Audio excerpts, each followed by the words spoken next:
پہلا جو ہمارا نکات ہے وہ ہے اسلامی فلاحی ریاست کا قیام اور مسئلہ کشمیر اولین ترجیح۔ دوسرا نقطہ جو ہمارا ہے وہ ہے حلقہ نمبر 2 میں کسی ناخوشگوار صورتحال سے نمٹنے کے لیے ریسکیو ادارے کا قیام۔ حلقہ نمبر 2 میں نہ ہی فائر بریگیڈ کا کوئی چیز موجود ہے، ادارہ موجود ہے، اور نہ ہی 1122 کا، نہ ہی غوطہ خوروں کی کوئی اس طرح کی ٹیم موجود ہے۔ پچھلے سال چکسواری میں روپیال ہوٹل کا جو واقعہ پیش آیا ہے انتہائی افسوسناک واقعہ ہے۔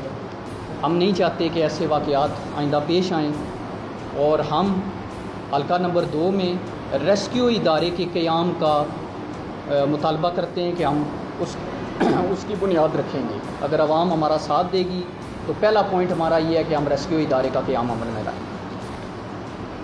دوسرا نمبر، حلقہ نمبر 2 اسلام گڑھ چکسواری کو یہاں کے لوگوں کی خواہش کے مطابق تحصیل کا درجہ دلوانا۔ اگر کوئی شخص چھوٹے سے کام کے لیے پلاک سے چلتا ہے تو اس کو میرپور شہر کا سفر نہ طے کرنا پڑے، یہیں پر تحصیلی عدالتیں موجود ہوں، یہیں پر تحصیلدار بیٹھا ہو، یہیں پر اس کے چھوٹا سا جو کام ہے وہ یہیں پر حل ہو جائے۔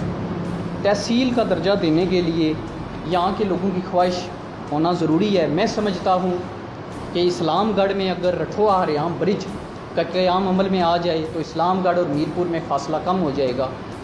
چکسواری اور پلاک کے جو لوگ ہیں ان کی زیادہ ضرورت ہے تحصیل کے درجہ پہ۔ تیسرا ہمارا پوائنٹ ہے تحصیل کے قیام کے بعد تحصیلی ہیڈ کوارٹر اسپتال کا قیام۔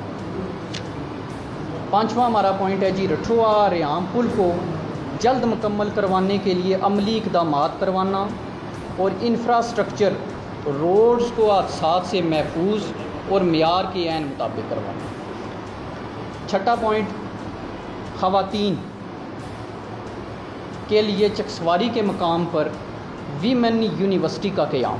تعلیم نسواں انتہائی ضروری ہے۔ اگر ہم سمجھتے ہیں کہ ہم نے اپنے حلقہ نمبر 2 کی عوام کو ایک باشعور معاشرہ دینا ہے، مستقبل دینا ہے، اس کے لیے ہماری ماؤں بہنوں کا اعلیٰ تعلیم یافتہ ہونا بہت ضروری ہے۔ اس کے لیے ویمن یونیورسٹی کا قیام تاکہ ہماری بہنیں سفری مشکلات سے بچ کر بآسانی تعلیم حاصل کر سکیں۔ ساتواں نقطہ جو ہے پوائنٹ ہے وہ حلقہ نمبر 2 میں ٹیکنیکل انسٹیٹیوٹ و ہنرمند سینٹرز کا قیام کروانا۔ ان اداروں کے قیام سے حلقہ نمبر 2 کے سینکڑوں افراد کو روزگار کی فراہمی اور ان کو نوکریوں کے حصول کے لیے آسانی پیدا ہو سکتی ہے۔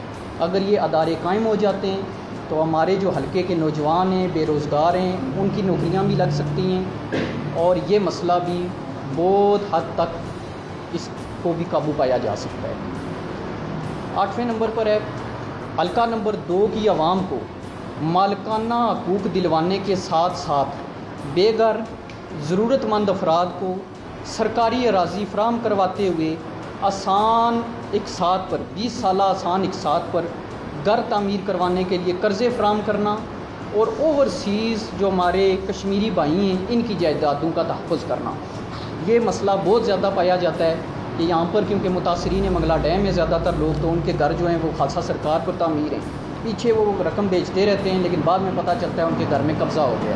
تو ہم چاہتے ہیں کہ ایک اچھے طریقے سے مالکانہ حقوق دلواتے ہوئے خالصہ سرکار رقبے پر جو لوگ قابض ہیں ان کو باشکل مکان اور باشکل جہاں پر دکانات تعمیر ہیں کمرشل ریگولرائز کیا جائے اور ایک معقول رقم قومی خزانے میں بھی جا سکتی ہے، اس کا فائدہ بھی ہو سکتا ہے اور لوگوں کے کافی مسائل بھی حل ہو سکتے ہیں۔ 9واں پوائنٹ ہے ہمارا یوتھ بیداری شعور پروگرامز منعقد کرواتے ہوئے یوتھ کو اپنی صلاحیتوں اور اپنے اندر اعتماد بحال کروانے کے ساتھ ساتھ منشیات سے پاک معاشرے کے قیام کے لیے کھیلوں کے مقابلے اور کھیلوں کے میدان فراہم کرنا۔ 10واں پوائنٹ ہے خالق آباد گرد و نواح کی آبادی کو مد نظر رکھتے ہوئے بنیادی مرکز صحت کو اپ گریڈ کرتے ہوئے کم از کم 15 بستروں پر مشتمل اسپتال کا قیام اور گریٹر واٹر سپلائی اسکیم سے پانی کی فراہمی۔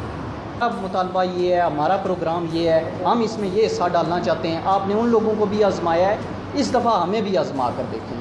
ہم آپ ہی کے اندر سے ہیں، آپ میں سے ہی ہیں. آپ ہمیں موقع فراہم کریں تو دیکھیے انشاءاللہ ہم آپ کی امیدوں کے اوپر پورا اتریں گے.